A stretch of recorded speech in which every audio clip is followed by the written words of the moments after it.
Alors, bonjour à tous, je m'appelle Arnaud Touati, je suis avocat associé d'un cabinet qui s'appelle Hashtag Avocat, qui est spécialisé dans l'accompagnement tech et notamment dans l'accompagnement des projets Web3 depuis 2015 maintenant. On est une petite quinzaine et l'activité Web3 crypto occupe approximativement entre 70 et 80% de mon activité. Donc j'accompagne effectivement beaucoup de projets, dont pas mal que j'ai pu croiser durant ce salon.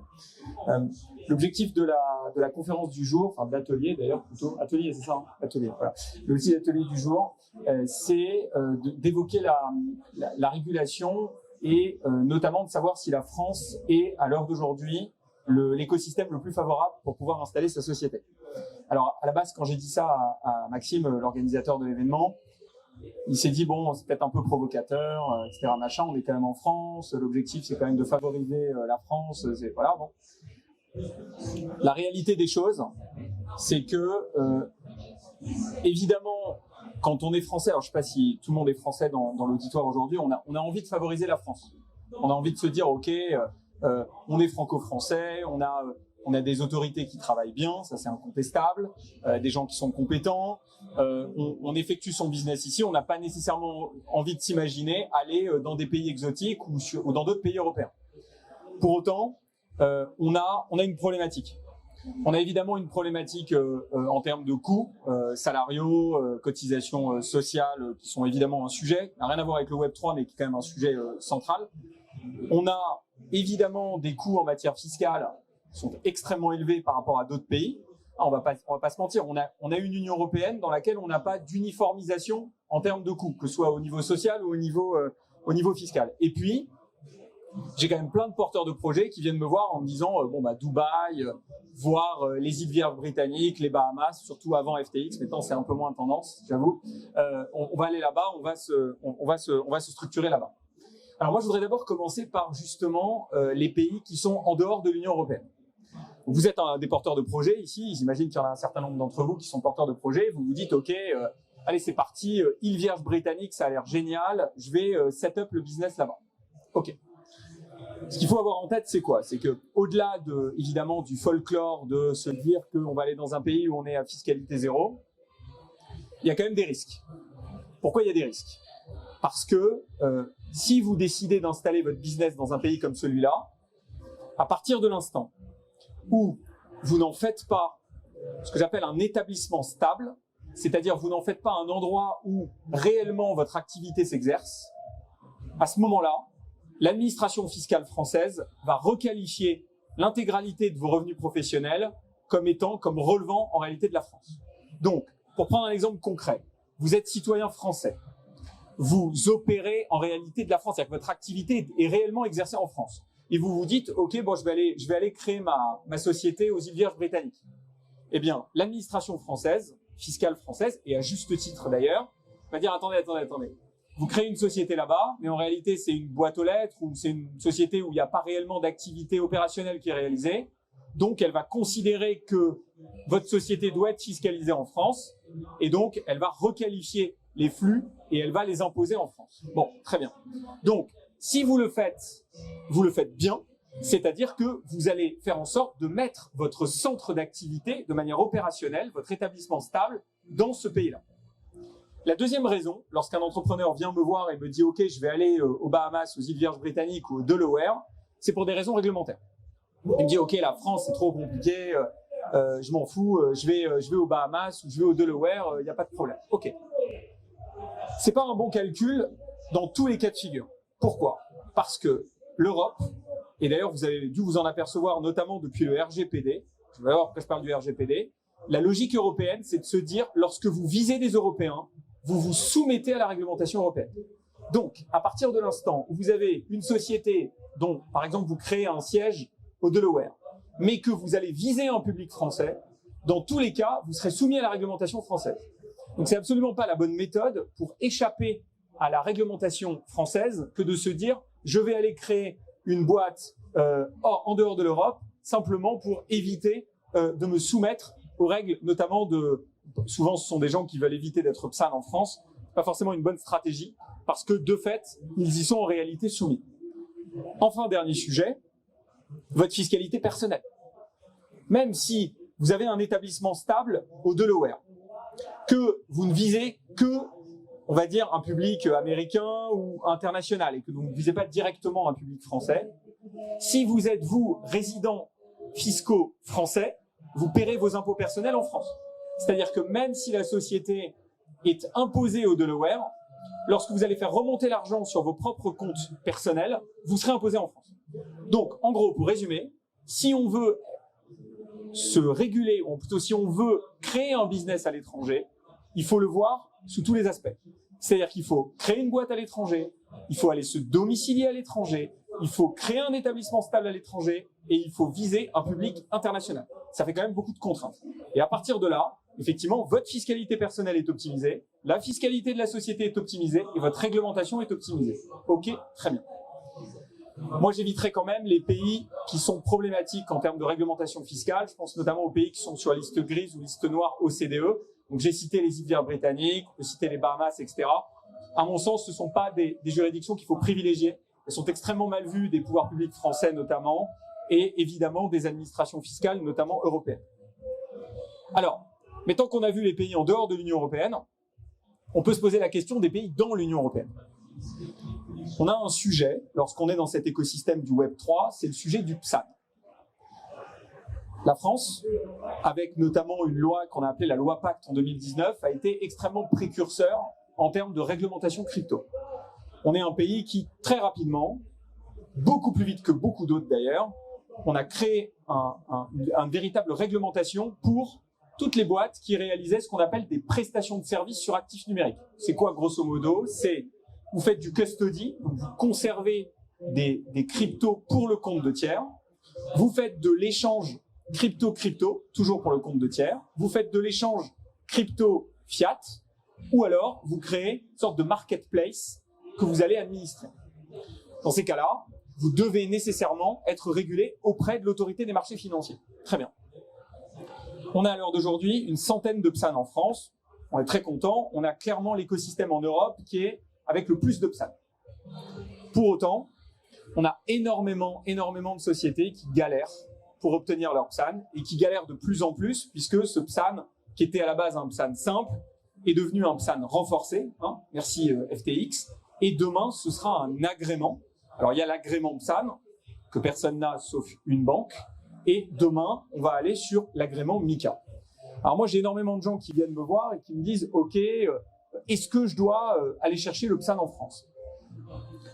Dans l'absolu, quand on est français, quand on a son business en France, quand on vise des Français, aller chercher un enregistrement ou un agrément en France, c'est la solution qui paraît la plus évidente. C'est la solution à privilégier, si vous voulez. Simplement parce que ça évite de commencer à se projeter sur une autre juridiction. C'est la solution de facilité. Maintenant, la question est de savoir, au-delà de la question de facilité, est-ce que c'est pour autant la meilleure des solutions dans toutes les circonstances? Je ne le crois pas. Je vais expliquer pourquoi. Lorsque vous décidez d'aller effectivement vous réguler en France, il y a plusieurs sujets qui rentrent en ligne de compte. Il y a le sujet du coût. Combien ça coûte, combien je vais devoir dépenser pour me faire réguler. Il y a le PSAN et puis il y a MiCA, on en parlera de MiCA après. Sur le PSAN, il y a des coûts évidemment juridiques et puis il y a des coûts réglementaires à mettre en place. Il faut tout ce qui est compliance officer, etc., etc. Et avec MiCA, les coûts seront d'autant plus importants. Peut-être que vous en avez entendu parler, puisqu'il y a certains PSAN qui en ont parlé récemment, et à juste titre. On estime que les coûts en France pour aller se réguler à MiCA vont être approximativement d'un demi-million d'euros pour aller vers la régulation et après d'un demi-million d'euros par an pour conserver cette régulation. Donc on est sur des coûts qui sont des coûts monstrueux. Alors évidemment, pour la Société Générale, c'est probablement pas un coût monstrueux, c'est même définitivement pas un coût monstrueux, mais pour une boîte qui s'est créée il y a 1 an, 2 ans, 3 ans, 4 ans, qui n'a pas nécessairement les fonds propres pour aller chercher MiCA, c'est un sujet qui est un sujet énorme. Sur ces 500 000 euros, la grosse partie, ça correspond à toute la partie compliance, donc tous les salariés en lien avec la compliance et en lien avec la cybersécurité, charge sociale française. Tout à l'heure, je disais qu'on avait un sujet qui était le niveau de nos charges sociales, les cotisations patronales qui sont extrêmement élevées. Quand vous comparez à d'autres pays européens et que vous faites simplement le parallèle, le coût qui est estimé à un demi-million d'euros en France, il peut être considérablement réduit dans certains pays, divisé par 2, voire divisé par 3. Donc forcément, lorsque vous avez un certain nombre de boîtes qui viennent me voir et qui me disent « je dois mettre 500 000 euros pour aller me réguler en France », alors qu'en réalité, ce coût de la régulation dans d'autres pays va être de 2 ou 3 fois moins et que cet argent, ce différentiel, ils vont pouvoir le mettre dans le marketing, dans la communication ou dans leurs produits. Bon, j'ai envie de dire que pour moi, c'est peut-être une décision de bonne gestion que celle d'affecter un coût inférieur sur sa réglementation et aller plutôt essayer de mettre son budget pour essayer de vendre son produit plutôt que cela. Je vous dis ça parce que je pense qu'on a un problème, nous, l'Europe. On a un déficit de compétitivité qui est considérable avec les États-Unis et avec l'Asie. Et je pense que c'est une des raisons. Prenons l'exemple de l'intelligence artificielle. Juste 30 secondes, c'est pas le sujet du jour. Les États-Unis sont considérablement en avance sur nous parce qu'ils ont beaucoup de data, mais également parce qu'en moyenne, leur coût de compliance est beaucoup moins élevé que le coût de compliance en Europe. En Europe, on parle souvent de millefeuilles réglementaires. On a des textes en pagaille que vous n'imaginez même pas. Je pense que beaucoup d'entre vous ne savent même pas quels sont les textes qui leur sont applicables. On a une surcharge, une surcouche réglementaire qui est énorme.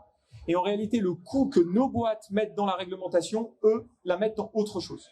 Donc j'ai envie de dire, essayons en Europe de faire en sorte d'aller chercher des écosystèmes qui nous permettent de diminuer le coût de notre réglementation pour pouvoir affecter ce coût-là dans l'innovation et pouvoir, je l'espère, concurrencer les boîtes asiatiques et les boîtes américaines qui, eux, n'ont pas ces problématiques-là. Donc effectivement, il y a un sujet, incontestablement, qui est un sujet de coût. Et puis il y a un autre sujet, c'est le sujet de la rapidité. Il y a des PSAN en France qui ont eu leur dossier extrêmement rapidement. 3 mois pour Binance, 6 mois pour d'autres, 9 mois, 12 mois. Bon, 12 mois, c'est plus vraiment rapide, mais on va dire que ça fait partie de la normalité d'une boîte qui s'enregistre en France. Quand vous avez des boîtes qui passent 1 an, 1 an et demi, 2 ans, qui ne peuvent pas exercer leur activité pendant ces 2 ans, je pense que ça pénalise non seulement la boîte, mais ça pénalise en réalité l'intégralité de l'écosystème. On a d'autres pays européens qui, évidemment, sont beaucoup plus efficaces pour plusieurs raisons. Déjà, d'une part, parce qu'ils bénéficient d'effectifs qui sont plus importants, que nous n'avons pas nécessairement, alors je dis en France, mais dans des pays, on va dire, d'Europe de l'Ouest. Et puis, parce qu'ils ont aussi un état d'esprit qui est un état d'esprit extrêmement pro-business, que je pense être très important dans cet écosystème si on veut que les choses avancent. Ça ne veut pas dire qu'il ne faut pas être très rigoureux dans la manière avec laquelle les dossiers sont traités.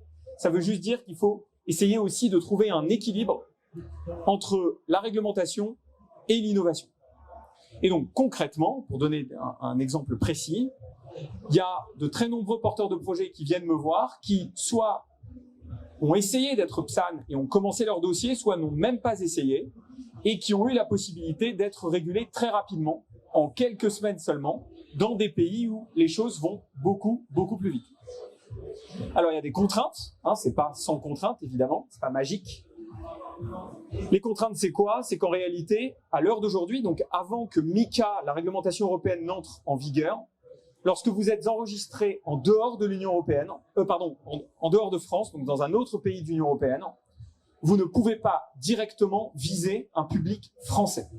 Donc, ça s'adresse à des sociétés qui sont en capacité de pouvoir s'adresser à un public international et de ne pas viser directement le public français en langue française, etc., etc. À partir de là, effectivement, c'est une solution qui est une solution pertinente. Et enfin, il y en a une autre, pour laquelle je plaide depuis maintenant 2 ans, que j'appelle le PSAN as a service. Il y a d'ailleurs une boîte ici qui a un stand et qui a été enregistrée par l'AMF récemment comme un PSAN as a service. Très bien, enfin, 2 ans après, effectivement, c'est un sujet qui commence à être important. L'idée est assez simple. Vous êtes une société, vous ne voulez pas être PSAN, vous ne pouvez pas être PSAN, peu importe les raisons. Vous allez vous adosser à une société qui elle-même est PSAN et vous allez bénéficier de ces services-là. Donc, évidemment, il y a des défauts à ça, c'est-à-dire que vous allez être dépendant économiquement de ce PSAN, vous allez être dépendant technologiquement de ce PSAN. Les clients qui sont les vôtres deviennent in fine les clients du PSAN, puisque par définition, vous leur apportez vos clients pour qu'ils puissent effectuer des services sur cryptoactifs auprès de vos clients. Mais la réalité, c'est que sur le papier, c'est un contrat. Donc, modulo une négociation, ça se met en place en quelques jours. Donc, il faut aussi voir cet intérêt-là, qui est de se dire, si vous butez sur cette question réglementaire, il y a tout un tas de solutions qui peuvent vous permettre de vous libérer de cet étau-là et effectivement de pouvoir anticiper la suite. Voilà. Alors ça, c'était un peu l'introduction de la présentation. Est-ce qu'on peut faire un peu de Q&A avec le public s'il y a des questions ou pas? Par rapport au trade as a service, est-ce qu'il y a des contraintes juridiques, en cadre juridique, pour avoir des statut? Alors, c'est une très bonne question. Vous avez d'autres statuts, comme notamment le statut de prestataire en service d'investissement ou de prestataire en service de paiement, et vous avez de manière régulée des statuts d'agent. C'est-à-dire que c'est prévu dans le code monétaire et financier que vous pouvez être agent. D'ailleurs, c'est ce qui permet, soit dit en passant, d'éviter à une marketplace qui a besoin à un moment d'avoir un service de paiement, de devenir une banque et donc de passer simplement comme un agent et d'aller voir des boîtes comme MangoPay, Lemonway, etc., etc. Heureusement qu'on a ce système-là. Bon. En matière de PSAN, c'est pas un statut qui est régulé, c'est-à-dire qu'il ne fait pas partie du code monétaire et financier. Donc, ce qu'on a décidé de faire, c'est de créer un cadre contractuel pour pouvoir mettre ce PSAN en place, ce PSAN as a service en place. Il y a d'autres grands PSAN avec lesquels on travaille. Je citais CoinHouse par exemple parce que hier pendant la conférence, personne de chez CoinHouse, on en a parlé de manière ostensible. Et effectivement, ça fait partie des PSAN avec lesquels on travaille depuis longtemps sur un modèle qui est un modèle contractuel. Maintenant, c'est vrai qu'il n'y a pas de cadre validé par l'autorité des marchés financiers, sauf que en juin dernier, ils ont enregistré 2 ou 3 PSAN as a service, c'est-à-dire qu'ils ont reconnu le modèle, ils les ont enregistrés comme tels. 2 soucis ou 2 questions juridiques qui se posent. La première question, c'est la question de savoir qui peut être agent. Est-ce que celui qui est agent doit être forcément un conseiller en investissement financier, un PSP, un PSI, ou est-ce que ça peut être tout le monde? L'AMF semble dire que c'est limité à certaines catégories. Moi, je ne suis pas forcément d'accord avec ça, donc on va discuter, notamment dans le cadre de l'ADAN, parce que je dirige une mission avec l'ADAN cette année pour aller voir le régulateur et discuter de ce sujet-là. Et puis, un deuxième sujet, c'est le sujet de la communication. Quand vous êtes un PSAN, vous n'avez pas le droit de démarcher, de quasi-démarcher, et vous pouvez simplement communiquer sur vos services. La question est celle de savoir si vous êtes un agent, est-ce que vous pouvez communiquer sur les services du PSAN alors que vous n'êtes pas PSAN? Ça, c'est une question qui se pose. Et on va évidemment aller voir l'AMF pour lui poser la question et pour essayer de trouver un moyen de fonctionner. Mais en tout cas, sur le papier, il y a tout un tas de sociétés qui fonctionnent comme ça. Et ça fait longtemps qu'on en accompagne pour justement dans le cadre de cette mise en place. J'étais là à la conférence hier, vous discutiez. Et en fait, je me posais la question par rapport au sujet dont vous venez de parler. Si au final, la régulation devient toujours plus compliquée à obtenir, c'est-à-dire que là, on a parlé du PSAN, mais ensuite il y a le règlement PSAN, ensuite il y aura le règlement MiCA, etc. Ça va toujours demander de plus en plus de ressources. Est-ce qu'au final, on ne va pas avoir juste quelques très très gros acteurs, Amazon, Google, peu importe, vraiment très très gros acteurs qui vont avoir les agréments et qui au final vont juste les distribuer sous forme de contrat à tous les petits acteurs parce qu'ils ne pourraient pas se permettre de les avoir, et au final avoir un schéma où il y a juste plus gros acteurs mondiaux qui sont vraiment agréés et c'est plus possible pour une entreprise de se réguler et de s'imposer, quoi. Oui, monsieur. C'est probablement ce qui va se passer. L'écosystème blockchain, crypto, à la base, je pense qu'on est tous d'accord ici pour dire qu'il s'est construit suite à la crise de 2008 en opposition avec le système financier traditionnel. Je pense que ça a échappé à personne que depuis 2-3 ans maintenant, la finance traditionnelle, elle vient essayer de récupérer en fait ce qu'elle estime être son dû et elle essaye de considérer que finalement cet écosystème, c'est son écosystème et elle vient dessus.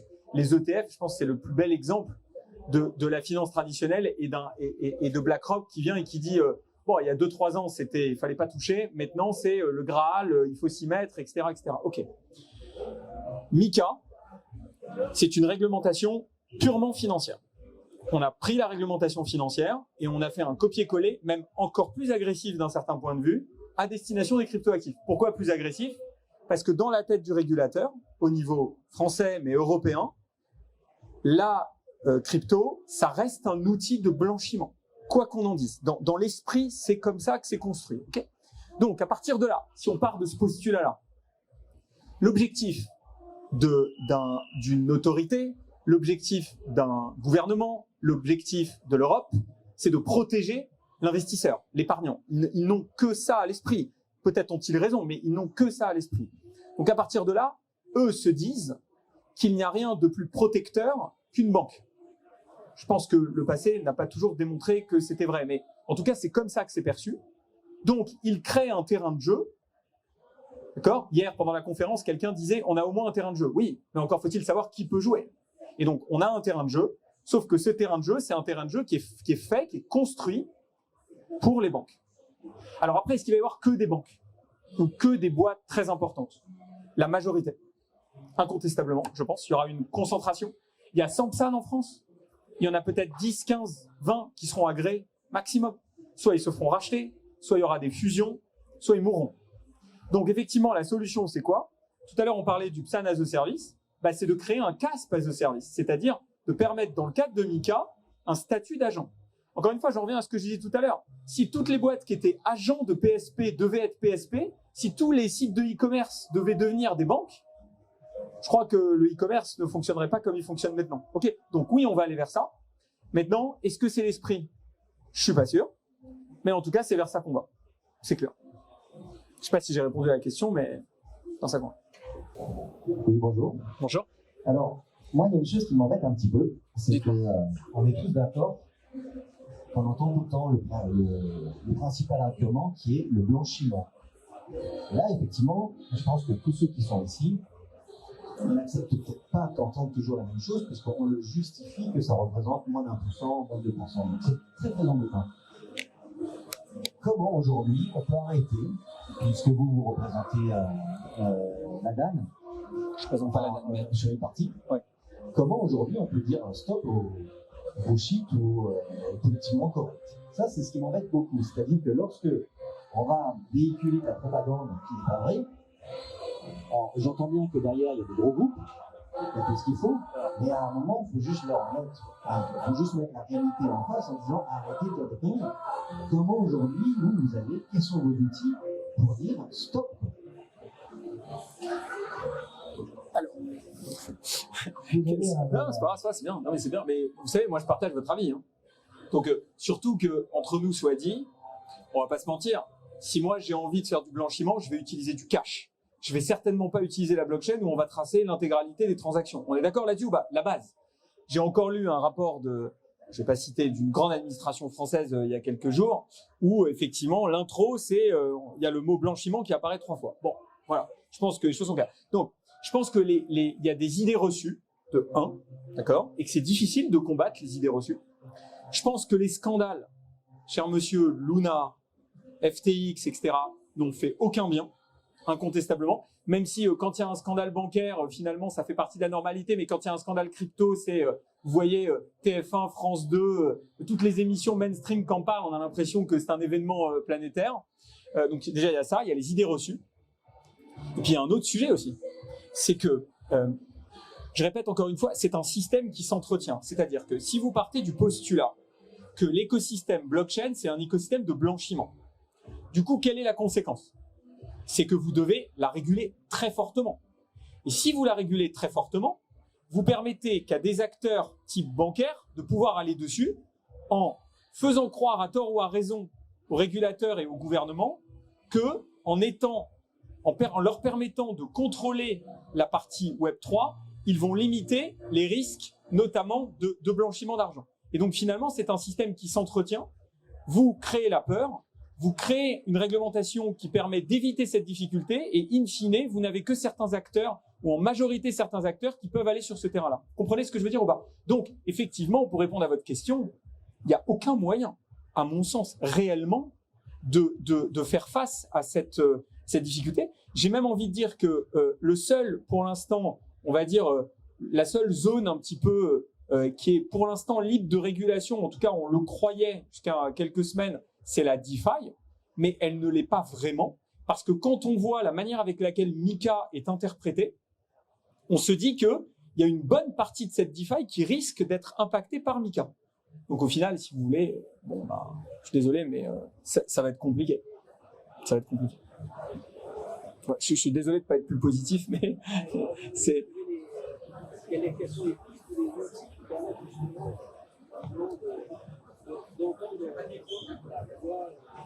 Non, monsieur disait quelles sont les pistes qui permettraient de faire entendre la voix sur la question de...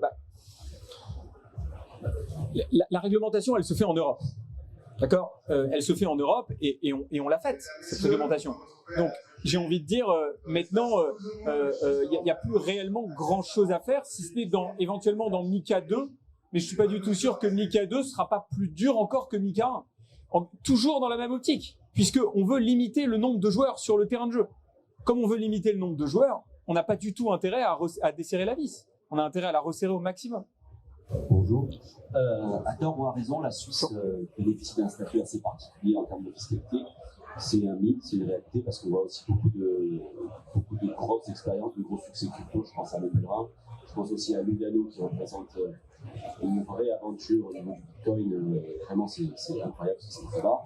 Et voilà, la Suisse pour essayer, c'est un bon endroit. Bon, déjà, c'est un super pays, la Suisse. Moi, j'adore. Donc, déjà, pour commencer, c'est pas le sujet, mais c'est un pays génial. Alors, pour moi, oui et non. Je vais expliquer pourquoi. Jusqu'à MiCA, j'avais envie de vous dire oui.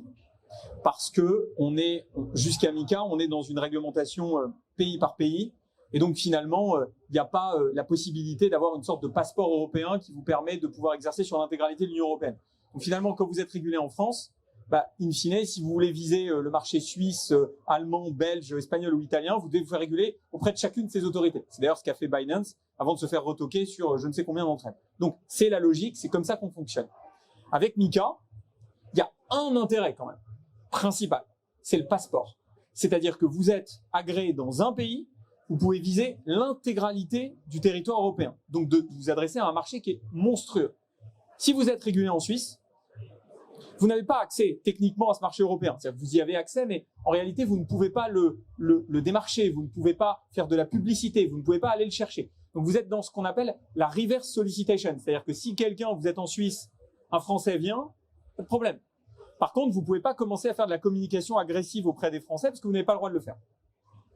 Donc, pour moi, la Suisse a de l'intérêt, mais avec l'arrivée de la réglementation européenne, la Suisse, à mon sens, baisse un peu d'intérêt, puisque sur le papier, elle ne permet pas de s'adresser au marché européen, ou alors il faut être régulé en Suisse et régulé en Europe. Voilà. Donc, pour moi, c'est un peu moins intéressant que ça ne l'était avant. Après, oui, c'est sûr qu'en termes de fiscalité notamment, il n'y a pas besoin d'avoir un diplôme de fiscalité pour savoir que la Suisse est un tout petit peu, euphémisme, plus intéressante que la France. Sous réserve que ce que je disais tout à l'heure, c'est-à-dire qu'il ne s'agit pas d'aller créer une boîte à Lugano et de rester en France avec ses copains et de faire sa boîte en remote. Il s'agit d'aller effectivement avoir son centre opérationnel là-bas, voire devenir résident fiscal suisse pour bénéficier en réalité d'une vraie optimisation sur la fiscalité de la boîte et sur sa fiscalité perso. Donc pour moi, c'est moins intéressant que ça ne l'était il y a quelques temps. Mais ça reste un pays canon. Voilà. Bonjour, merci pour la présentation. J'ai une question par rapport à il y a l'uniformisation avec MiCA qui arrive, mais il y a différents degrés de PSAN en Europe, dans différents pays. Est-ce qu'ils sont tous à hauteur de niveau? On a le PSAN renforcé qui est déjà qui met la partie en France. Par rapport aux autres pays, est-ce qu'il y aura un pas de géant à franchir aussi pour aller récupérer et s'uniformiser pour récupérer MiCA? Qu'en est-il? Alors, c'est une très bonne question. En France, parce qu'on adore évidemment réguler, en France, on adore créer des couches de régulation comme ça, c'est une spécialité nationale. Donc, on a 3 niveaux de réglementation. On a le PSAN simple, qui n'existe plus d'ailleurs maintenant, enfin qui n'existe plus, c'est-à-dire qu'on ne peut plus postuler à ce PSAN simple, c'est la très grande majorité des PSAN à l'heure d'aujourd'hui. On a effectivement, suite à FTX, créé le PSAN renforcé, qui est un PSAN++, d'ailleurs bien plus agressif que le PSAN, beaucoup plus difficile à obtenir que le PSAN simple. Et puis on a l'agrément, qui est censé être le point de bascule pour aller vers MiCA. Et lui, l'agrément, il est réservé évidemment aux établissements bancaires et notamment à Forge, pour ne pas les citer, à la Société Générale. Très bien. Donc maintenant, votre question, c'est de savoir, est-ce que ça, c'est réplicable dans les autres pays? La réponse est non. La réponse est non. Avec les avantages et les inconvénients que ça représente. Le PSAN renforcé, il y a d'autres pays qui l'ont. C'est le cas notamment de la Lituanie et c'est le cas notamment de l'Estonie. L'Estonie, parce qu'à la suite de FTX, ils ont décidé de purger et ils ont coupé en 3, 4, 5, 6 le nombre de sociétés régulées crypto là-bas. En Lituanie, parce qu'ils ont eu un peu ces sujets-là aussi qui consistaient à renforcer, etc. À part ça, à ma connaissance, il n'y a pas en Europe d'autres PSAN renforcés. L'agrément, c'est une spécialité française. Avantage, c'est censé vous préparer vers MiCA, puisque le passage entre agrément français et agrément MiCA est censé être extrêmement facile à exécuter. Donc c'est très bien, mais après la question c'est combien ont cet agrément français. Comme il y en a très peu, in fine, ça va servir, mais ça va servir à très peu d'acteurs. Et les autres n'ont pas d'agrément PSAN. Alors les autres, comment ils fonctionnent? En fait, les autres, ils fonctionnent avec un autre point de bascule. L'autre point de bascule, c'est que souvent, ils vous disent d'aller vers l'établissement de monnaie électronique ou l'établissement de paiement, qui est un agrément intermédiaire pour aller vers MiCA. Donc, ils vous disent d'abord, vous êtes enregistré VASP, donc l'équivalent PSAN en France. Après, vous allez chercher l'établissement de monnaie électronique et après, vous allez chercher MiCA. Et il y a fort à parier, selon moi, que ce soit une stratégie gagnante dans beaucoup de cas de figure par rapport à la stratégie qui consiste à aller chercher l'agrément en France, qui me semble d'une extrême complexité à obtenir pour des raisons X, Y ou Z. Il est probable que ce soit réservé, à mon avis, à une relative minorité d'acteurs. Voilà. Donc, il faut avoir une vision très large, très ouverte, se dire qu'on est en Europe, qu'on a un marché européen avec MiCA et qu'il faut donc voir la régulation de manière européenne. Il faut être smart, il faut avoir une stratégie, en fait. Il ne faut pas simplement se dire, bon, bah, je suis français, je vais aller en France. Il faut voir si c'est la solution qui vous convient le mieux. Bonjour. On dit que les banques vont arriver, mais avec les ratios prudentiels qui sont exigés, c'est 1250%. Donc, pour 1 million placé dans une banque, pour 1,2 milliard, quelque chose de collab. Donc, les banques, je vois pas comment les banques peuvent rentrer sur ce genre de... C'est-à-dire, vous voulez dire qu'en gros, vous pensez que les banques ne vont pas pouvoir être agréées MiCA? C'est ça votre sujet? Oui. Bah justement, moi je pense qu'il n'y a que les banques, ou majoritairement les banques, qui seront en capacité de pouvoir offrir des ratios prudentiels qui vont permettre de répondre aux exigences de MiCA. C'est ça le sujet justement. C'est-à-dire que je pense que si c'est pas les banques, il y a peu de sociétés qui vont être en capacité de pouvoir justifier ça. Donc il y a les ratios prudentiels que vous avez évoqués, il y a les conditions en matière de cyber qui sont très agressifs. Quand je vous dis très agressifs, vraiment extrêmement agressifs. Donc ça va demander d'avoir des équipes de cybersécurité à un niveau qu'on n'imagine même pas, qui n'est pas forcément un problème, encore une fois, pour une banque. Parce que bon, on sait très bien qu'ils ont des niveaux en termes de lutte qui sont extrêmement élevés, mais pour des boîtes qui se sont créées il y a 2-3 ans, ce sera beaucoup plus compliqué. Et puis après, il y a la question de la compliance en général. Et pour répondre à votre question, moi je pense l'inverse, on peut en discuter de vive voix, mais je pense que justement, ce seront majoritairement les banques qui pourront aller vers cette réglementation, parce qu'elle est faite pour elle. C'est une réglementation qui est faite pour elles, justement. Bonjour, merci. J'ai une petite question sur un projet, par exemple, où je crée des NFT et autres. Si je délègue directement la vente de ces NFT sur d'autres plateformes, j'ai pas besoin d'être comme ça. Même si je fais du swap, mais je le délègue sur d'autres plateformes déjà existantes, j'ai pas besoin d'être ça non plus. Alors ça veut dire quoi, juste déléguer la vente? En fait, je renvoie, vu qu'il y a déjà des plateformes de swap ou de vente de NFT, j'ai pas besoin de les vendre moi-même sur ma plateforme, c'est ça que je veux dire. Ça veut dire quoi? Ça veut dire que en fait, c'est une autre plateforme qui va vendre vos NFT. Ouais, exactement. Mais qui vous a dit que vous deviez être PSAN dès le départ? Parce que Non, en fait, c'est ça que je demande. ouais, ah d'accord, c'est ça. Si je Ok, crée un projet et je crée des NFT et des tokens, ouais. Si je le délègue, enfin je renvoie les utilisateurs sur une plateforme pour qu'ils puissent les acheter, est-ce que moi je suis obligé d'être PSAN vu que c'est moi qui crée le projet? C'est une consultation en direct là. Alors je réfléchis. Hein. Vous faites aucun custody ou la plateforme va faire aucun. Enfin, il n'y a pas y avoir de conservation par la plateforme ou par vous là-dessus. On est d'accord? Non, moi je crée juste un exemple. Hein, je crée une compilation de NFT et je délègue à une plateforme qui elle va les mettre en vente. Ouais, mais du coup la moi, question est. Créateur entre guillemets. Ouais, un peu comme un artiste créerait des NFT. A priori non, mais on va en parler de vivo après. J'ai quand même des questions à vous poser. Okay. Mais a priori non. C'est gratuit la consultation? Je vais vous faire payer évidemment 300 € de l'heure, ça paraît évident. Sûr que non. Est-ce qu'il y a d'autres questions? Ok. Est-ce qu'avec l'arrivée de Mika, on peut révoquer les droits à d'autres VASP et leur dire vous ne pouvez plus faire ce que vous faites si vous ne vous mettez pas à jour? Ou est-ce qu'il y aura toujours un flou de droits qui permettra l'activité sans forcément passer à Mika? Est-ce que c'est une évolution obligatoire? Dans ce cas-là, ça voudrait dire que tous les VASP vont mourir finalement en Europe, sauf les banques, selon votre vision. Donc, j'ai pas dit ça exactement, mais j'ai dit qu'effectivement ça va se structurer. Mais alors, je vais répondre à vos 2 points. Premier point, est-ce qu'on va être obligé de passer à Mika? La réponse est oui. 100%. Il n'y aura pas moyen de continuer sans Mika. Simplement, l'Europe, dans sa grande mansuétude, a autorisé une période de 18 mois qui doit permettre aux PSAN de pouvoir passer à Mika. Ça veut dire quoi? Ça veut dire que Mika, ça rentre en vigueur pour les PSAN qui sont déjà enregistrés en juillet 2026. En juillet 2026, si vous n'êtes pas Mika, votre activité, elle s'arrête. En tout cas, vous n'avez plus le droit d'exercer. Pour toutes les sociétés qui ne sont pas PSAN, vous devrez être régulé Mika au 1er janvier de l'année prochaine. Ok? Il n'y a pas à chercher midi à 14h, il n'y a pas à se dire ok, on va passer, il y aura encore les statuts. Il n'y a aucun autre statut. Maintenant, pour répondre à votre deuxième point, je n'ai pas dit qu'il n'y aurait que des banques. J'ai dit qu'il y aurait, selon moi, une majorité de banques. En fait, ce qui va se passer, c'est qu'il va y avoir 3 phénomènes, je pense. Premièrement, il va y avoir un phénomène où effectivement des acteurs de la finance traditionnelle, des banques, vont commencer à s'intéresser en se disant bon bah c'est un terrain de jeu qui est hyper favorable pour nous. Pourquoi on va pas aller faire de la crypto alors qu'on a déjà la compliance, la cyber, etc. qu'on paye pour ça, donc autant y aller. Évidemment, ils vont y aller, c'est tout leur intérêt. Premièrement, et tout un tas de banques qui se sont jamais intéressées à la crypto, qui ont vu Larry faire des grands signes en disant ça a l'air génial et qui vont y aller. De 1. De 2, il va y avoir une concentration, ce qui n'est pas forcément un mal, hein, mais une concentration, c'est-à-dire que sur les 100 PSAN, ils vont peut-être fusionner, ils vont peut-être se faire racheter, ils vont peut-être, bref, il va y avoir un phénomène de consolidation qui va se mettre en place, de 2. Et de 3, bah forcément, dans le champ de bataille, il y en a qui vont mourir. Ça, c'est sûr. Est-ce que c'est une majorité, une minorité, etc. J'en sais rien. Moi, en tout cas, je vois beaucoup d'acteurs qui ne se préoccupent pas réellement de ce sujet, en disant mais non, c'est pas grave. 2026, on a le temps, tranquille, 2 ans, 2 ans et demi, etc. Moi, je pense que c'est une erreur. Parce que ce sujet-là, en fait, il doit être... la stratégie réglementaire, c'est quelque chose qui doit être anticipé.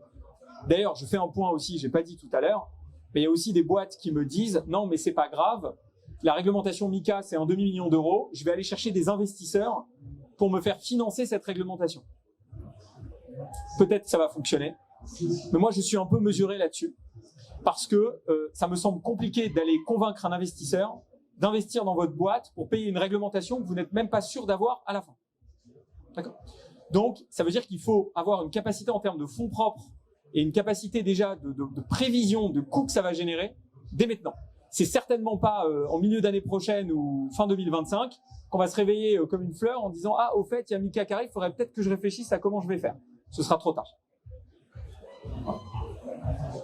Bonjour, à part de la fiscalité, mais j'ai entendu parler que vous ne pouvez pas tokeniser des actifs en France, c'est une réalité ou pas? Alors, je ne sais pas qui a dit ça, mais c'est faux. Pas une information qui est exacte. Alors, peut-être que c'était dit dans un contexte... En gros, pour tokeniser, c'est pas vraiment le sujet, mais j'y viens avec plaisir. Pour tokeniser, en France, vous avez 2 manières de tokeniser. Je caricaturais pour simplifier, ok? Soit vous tokenisez les actions ou les obligations d'une société, ce qu'on appelle des security tokens, ok? Soit vous tokenisez des droits d'usage. C'est ce qu'on appelle les utility tokens. Et puis après, vous avez des catégories.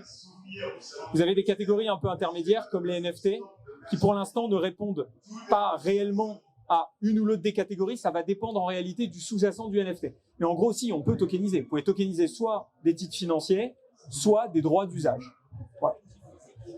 Alors, ok.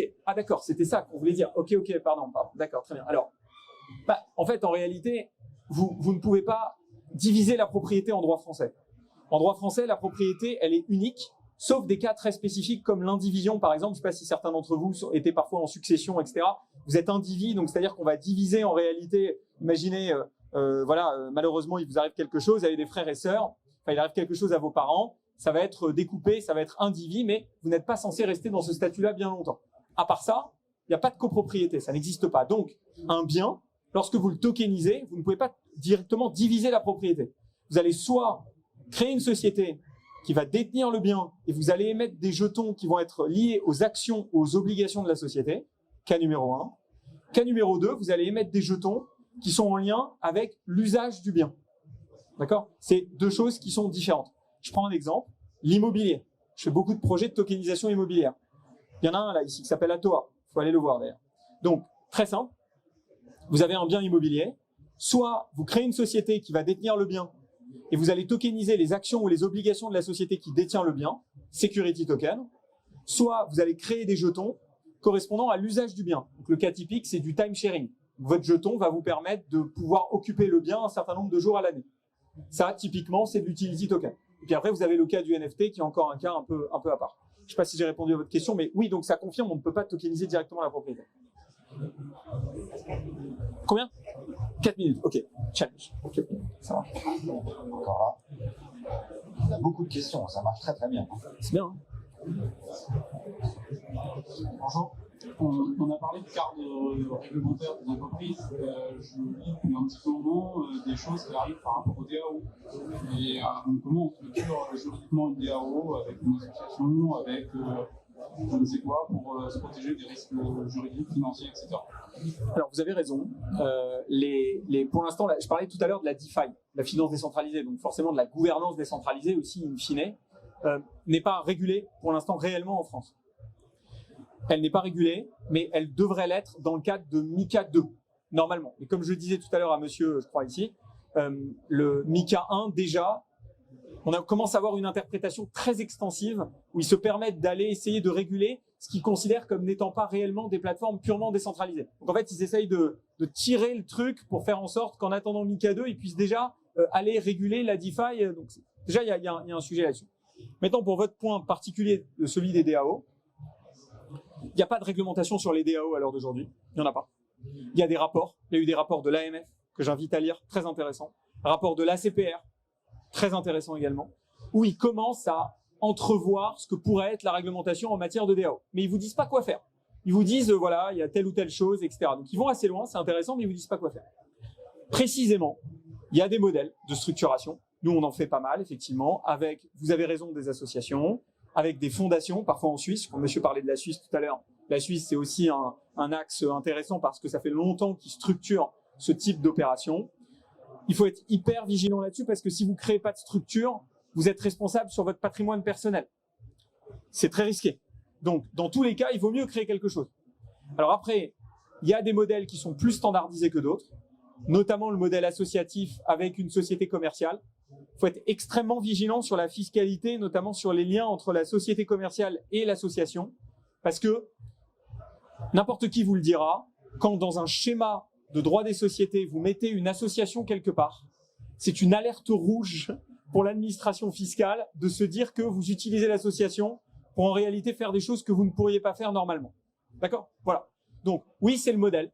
Nous, on est en train de travailler sur d'autres modèles, notamment en passant par des fiducies, ce genre de choses. Mais le modèle, effectivement, pour l'instant, qui est beaucoup utilisé, c'est celui de l'association et de la société, mais méfiance sur la fiscalité notamment. Voilà. Une dernière. Bonsoir à tous. J'ai une question par rapport à quelqu'un qui crée une société, par exemple une SASU, et qui veut se verser en dividende des cryptos, en partie des cryptos. Est-ce que la France est idéale pour ça, ou est-ce que vous allez dans un autre pays? Et lequel? Je ne suis pas fiscaliste et j'ai pas envie de vous dire de bêtises. Mais pour travailler avec des fiscalistes et avec un qui est ici, donc on pourra lui parler si vous voulez juste après, je pense qu'il y a des stratégies d'optimisation qui, tout en respectant les règles de l'administration fiscale, permettent d'optimiser sa fiscalité à la sortie, notamment dans le cadre des conversions crypto-fiat que vous êtes amené à faire. Okay, voilà. Mais je ne veux pas vous donner d'informations qui soient erronées, parce que c'est pas ma sphère de compétences principale. Par contre, ce que je peux vous dire pour travailler beaucoup avec lui, il est ici d'ailleurs, encore une fois, on en discutera, il y a des stratégies qui vont vous permettre effectivement à l'international d'optimiser les choses, sous toute réserve d'une analyse qu'il faudra faire plus détaillée. Merci. Finito? Bon. Merci beaucoup.